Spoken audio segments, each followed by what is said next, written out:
Водоснабдувањето, осветлувањето и неасфалтираните улици се проблемите кои што ќе бидат решени во штипската населба Кабаклија до крајот на тековната година.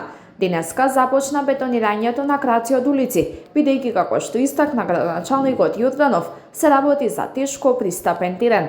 Ова според него треба да има возможи по нормален начин на домување на жителите од оваа населба. Главен проблем во оваа населба беа пристапите до домовите на жителите од населбата Кабаклија, осветлувањето кое што деновиве кои што следат ќе биде исто така решено, уличното осветлување и водата за пиење, затоа што во минатите години самите на себе се изнаоѓале решение кое што не соодветствува со нивните потреби. Преку јавното комунално претпријатие ќе биде изведена главна водоводна линија на која што ќе се приклучат домакинствата.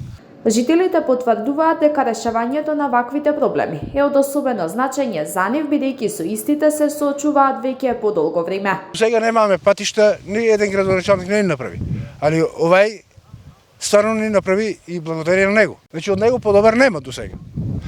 И вода ќе ни ставе и други работи, до сега немаме. Многу тешки работи има. Вода на рака, блокове да носиш да градеш, многу тешко е. Ова е добро дојде за целото население, не е само за мене, и тоа за целото население. Добро дојде. Се е убаво направено. Благодарение на градоначалник со неговата екипа. Благодарение на вашата телевизија. Мислам, толку време ние сме немали тука такви работи, бетон, такви работи не се правила падашта, али сега за мераки супер е. Инвестицијата во оваа населба е во висина од 1 милион динари, пари обезбедени од општинската каса. Јорданов дополни дека ќе следуваат и други содржини за овој дел од градот.